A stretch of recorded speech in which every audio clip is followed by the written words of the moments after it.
So this video is going to be looking at Cicero letter 10, which describes the aftermath of the Bona Dea scandal and its trial.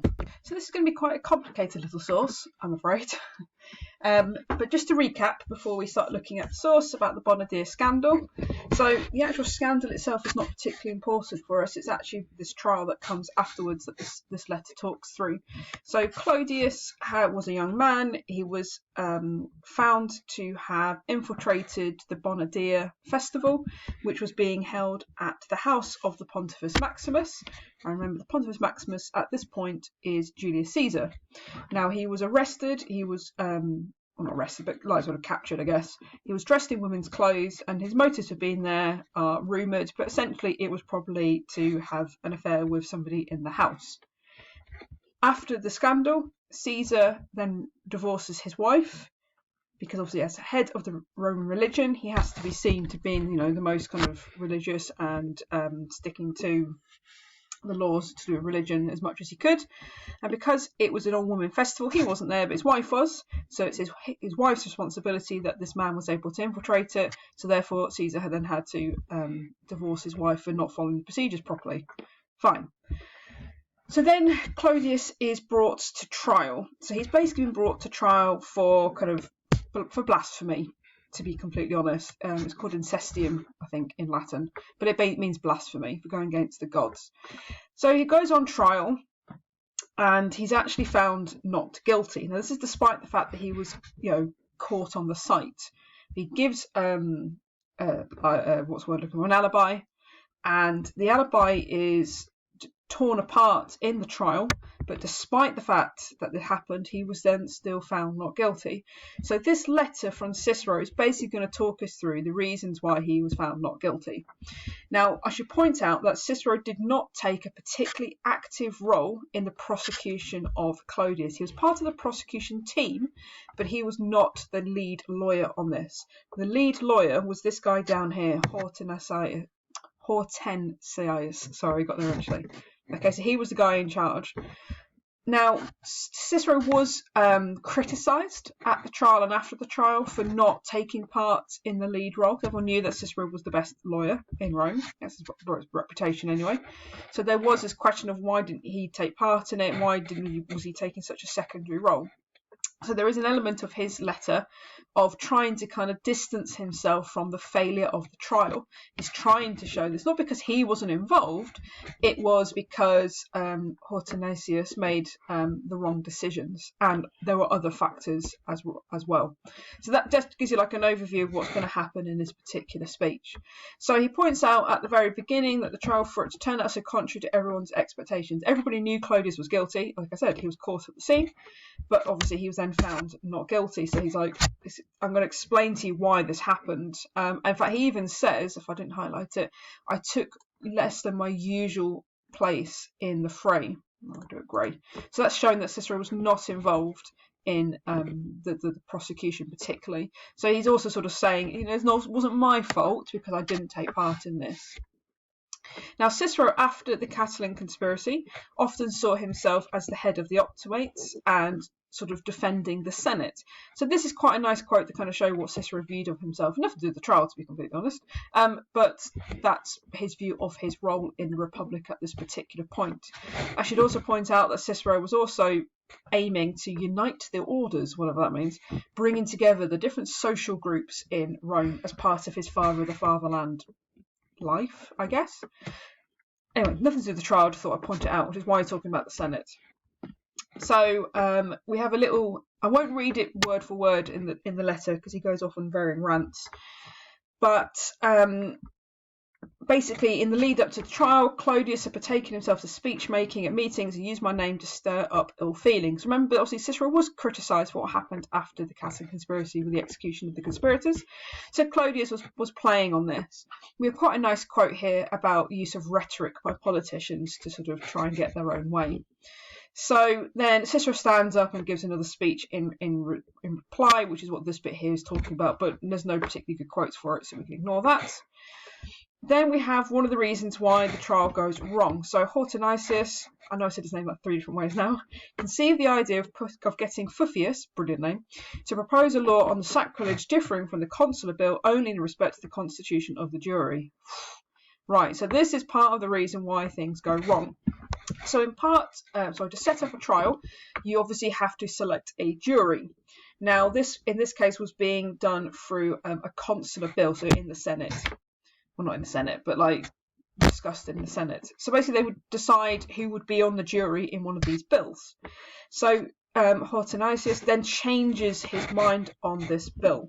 So instead of going with the one that the consuls had put forward who set up the jury, he wants to put forward his own jury. So there is a delay here, and this is what Cicero sees as being one of the key reasons why the trial went wrong, was because of this delay. There's also going to be an element of Hortensius's arrogance. So he persuaded himself and others that no jury on earth could acquit Clodius. So to him, it doesn't matter who's on the jury because no one's going to acquit him. He was caught at the scene. And that is a little bit of arrogance and maybe a lack of preparedness on behalf of the lead prosecutor. Cicero himself looks at the new jury that had been put forward and says we had got a jury of paupers, of poor people. So he starts to kind of put forward his key reason that they have this jury who were less well off than they would have liked. You can see where this is probably going to go. So the reason for verdict of not guilty, he then puts it more bluntly, was the needy and disreputable quality of the jury. Needy being the key thing here, and they're full of sort of unpleasant people. So needy implies poor. Needy, if you're poor, means you need money. And according to Cicero, that was due to Hortensius' miscalculation about the bills. So again, it's Hortensius getting the blame more than anything else.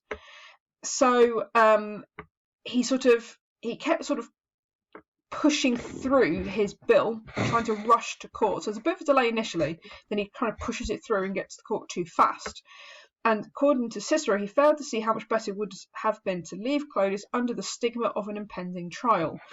So, in other words, Hortensius rushes the case and takes it to court then too quickly, despite this initial delay.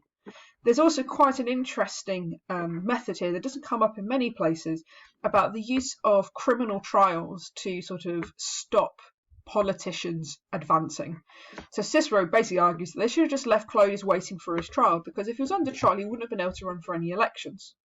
So that was sort of Cicero trying to use this method to stop someone like Clodius. However, Hortensius continues, and his hatred made him impatient to bring the case to court. So there it is. Again, it's all Hortensius' fault. He says, a sword of lead would be sharp enough to cut Clodius' throat. So the evidence was really obvious. He didn't even need good evidence because it was so blatantly obvious that Clodius was guilty. So it didn't matter what they did. However, as I said, it all kind of goes horribly wrong. So he starts to talk about the process of the trial. So the challenging of the jury took place amid uproar. So obviously in any trial, you have far too many people called up for jury service, and then it's between, I don't know if it happens in Britain, but it certainly happens in America, speak to law teachers if you do law, that you can sort of dismiss members of the jury because you'd be worried about their prejudices. You're always trying to kind of make sure that the jury is balanced, but also slightly in your favour. Now, obviously, they were sorting this out, and there's uproar, so there's quite an acrimonious atmosphere at this point, and there's lots of shouting, and it's a little bit disorganised, which is obviously not good. So the prosecutor, so Cicero's side, is trying to get rid of really unsavoury characters, so they're trying to do the right thing and get rid of people, while the defendant and his team putting in worse elements at the same time. So the jury, according to Cicero, was not really on their side. It's not in their favour anyway, because they've managed to get a really horrible mixture. So then he says, fly-blown senators, beggar knights, and paymaster tribunes who might better have been called pay takers. So fly-blown senators, basically these are impoverished senators. Beggar knights doesn't take any explanation, but it says pay takers. So essentially he's suggesting there was a huge amount of bribery, and this is the problem, that the jury was made up of all these people who were in poverty, who were poor, who had no honour, and it was very easy to bribe them, and that is what had happened. So he says, even despite there's a few sort of good people on the jury, but they sort of sit there looking really shameful because they kind of know this isn't going to go very well, and they're kind of being sort of exposed to this, and it's absolutely just painful. Okay, that's fine. So then the court case starts, and the two sides are arguing. Fine. We have a little bit of praise for Hortonius, a Hortonius triumph in his perspicacity. It's a horrible word. And nobody looked on Clodius not as a man standing his trial, but as one is convicted 20 times over. So Hortonius does a good job. You know, Cicero can't complain about his case. Cicero is called as a witness and he's the one who basically broke the alibi of Clodius. So there are shouts of Clodius supporters, and the jury rose up and put in surrounding me. So Cicero has a lot of support. But you can see the chaos that this trial has kind of started falling into. There are people shouting at each other. There are threats going on. The people watching, the public are kind of getting involved. And it's all going sort of really quite badly wrong. So things start to calm down, but only basically after the consuls become involved. People start protecting Cicero because Cicero seems to be under some sort of threat. So next morning, a crowd gathered at my house as large as took me home with them, lay down the consulship. So people genuinely believe that Cicero was under threat. So we have this kind of use of Clodius and his mob, which is only, to be honest, going to get further as we go through this particular part of the period. But that's basically what this kind of is going. So there's guards having to be put in place. So it shows that the trial is just really chaotic. Then we get this kind of really weird reference of a guy called Baldhead. Now, Baldhead is Crassus. He's calling him Baldhead because he was bald. No other explanation than that. But anyway, so we have Crassus.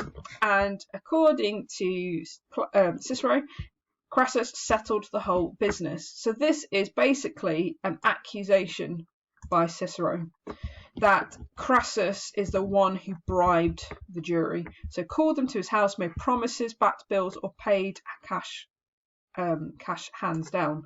So he's literally just giving out money. So some jurors that received bonus in the form of assignments of certain ladies or introductions to youth and nobility. So Crassus does whatever he wants to do to get Clodius off.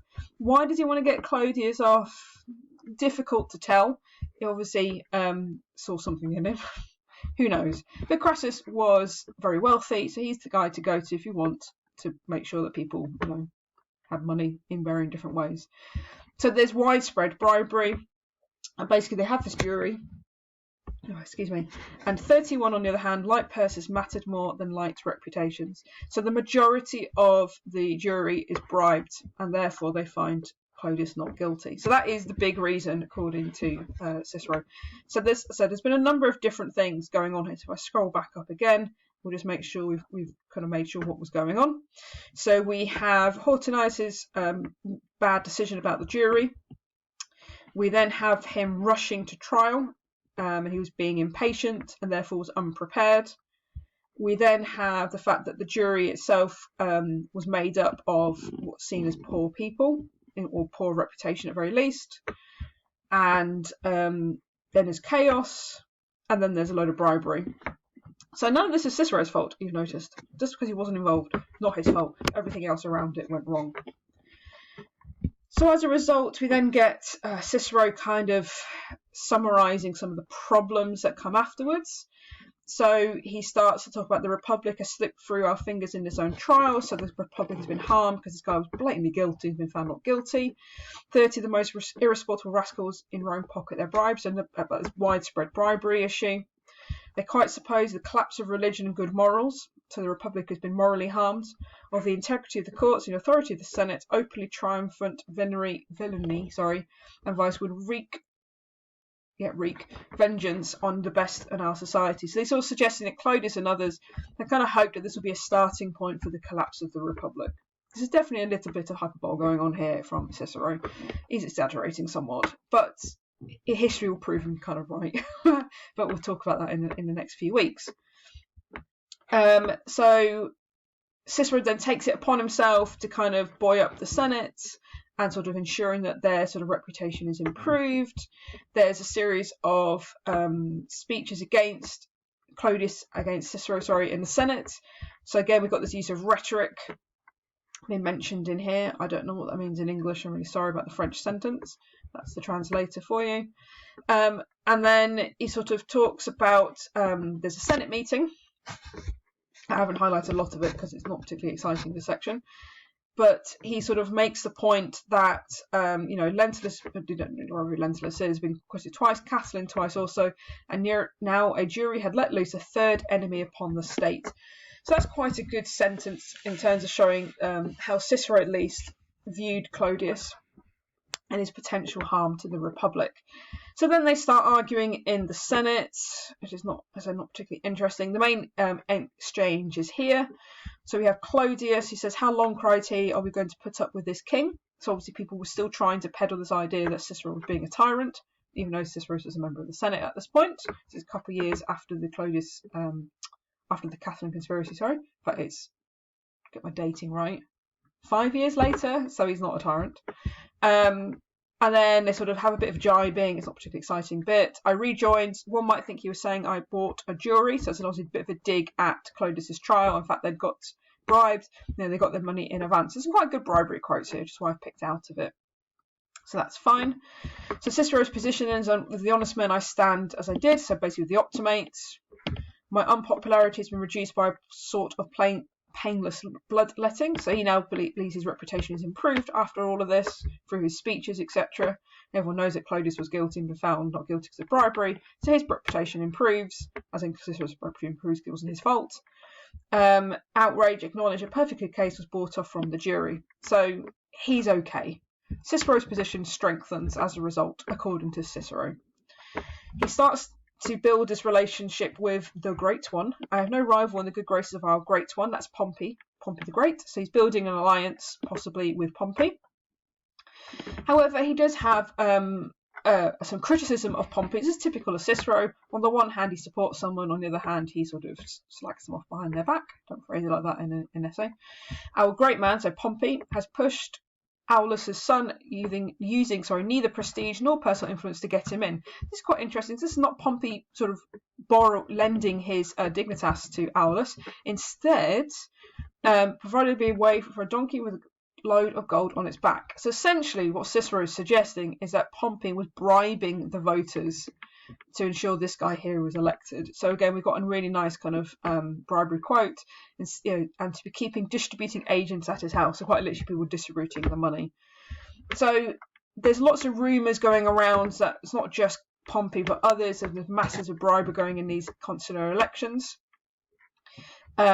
To the point where they actually propose a new law on bribery, which there was a law against bribery, obviously, but there's going to be another one. So then the elections are being put off while this whole situation is sorted out. So we've kind of got some issues in the Republic as well. You've got the influence of Pompey, you've got the problem with bribery, you've got Clodius has obviously come out of the trial unscathed, and is going to start building his reputation back up again, which we'll have a look at in the next couple of weeks. And that's essentially it here. The rest of the letter, to be honest, is just sort of personal business to do with Cicero's family, and has nothing to do with what we need to be aware of. So hopefully you've got a good understanding of what on earth was going on in the Bona Dea trial. And like I said, the scandal itself is not particularly important. It's more about the aftermath, and this letter talks us through the aftermath quite nicely.